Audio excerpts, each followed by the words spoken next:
شاہ صاحب اس کا آپ سے بھی جواب چاہوں گا۔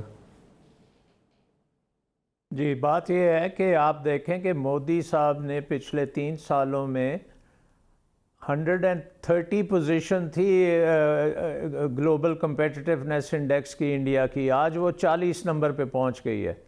سو آپ امیجن کریں کہ کتنی زیادہ اس نے ریفارمز کی ہیں، اور پاکستان کی جو ہے آج بھی ہم 130 132 پہ بیٹھے ہوئے ہیں۔ ریفارمز کسی نے نہیں کی، یہ بالکل غلط بات ہے کہ ریفارمز ہوئی ہیں۔ نہ بجلی کی ریفارمز کی ہیں، 1500 ارب کا سرکولر ڈیٹ آپ کے سامنے ہے، اتنا بڑا کنواں ہے جو پوری قوم کو نظر آ رہا ہے۔ ٹیکس کے پورے قوم چیخ رہی ہے کہ یہ ٹیکس والے کیا کر رہے ہیں۔ آپ بزنس کمیونٹی ٹیکسٹائل ایکسپورٹرز سے پوچھیں کہ کیا وجہ ہے کہ ان کی ایکسپورٹس نہیں تھیں۔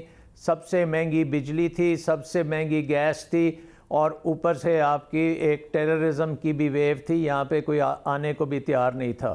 وہ کام ابھی بھی ہے، لیکن اب کم از کم یہ گورنمنٹ نے یہ کیا ہے کہ بجلی اس کو کمپیٹیٹیو ریٹس پہ کر دی ہے، اور گیس ان کو کمپیٹیٹیو ریٹس جو انڈیا اور بنگلہ دیش کے ہیں اس کے مقابلے میں کی ہے۔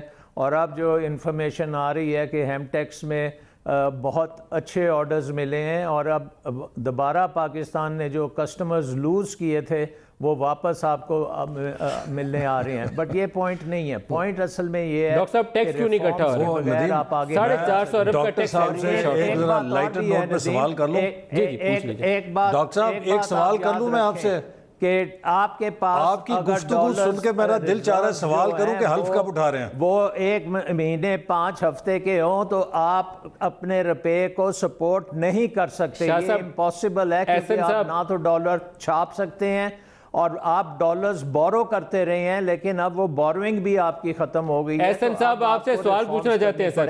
احسن صاحب آپ سے سوال پوچھنا چاہتے ہیں۔ جی ضرور۔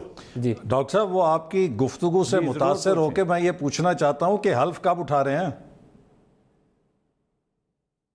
نہیں آپ نے اپنی بات کریں نا، کہ میں یہ بات نہیں کر رہا، میں آپ کو فیکٹس دے رہا ہوں۔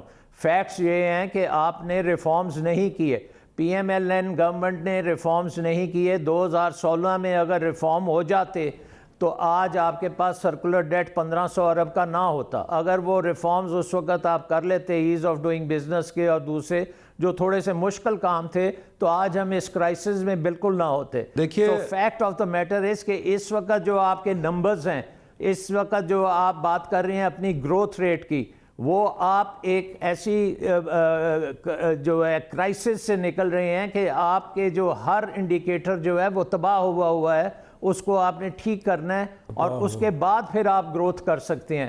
یہ کہ اگر آپ کے پاس ان لمیٹڈ کیپیسٹی ہو ڈالرز پرنٹ کرنے کی تو ڈیفینیٹلی آپ کو مسئلہ نہیں ہوگا، لیکن رائٹ ناؤ تو آپ کے پاس ڈالر ہے ہی نہیں ہے، آپ کہاں سے وہ نہیں دیکھیے میں پھر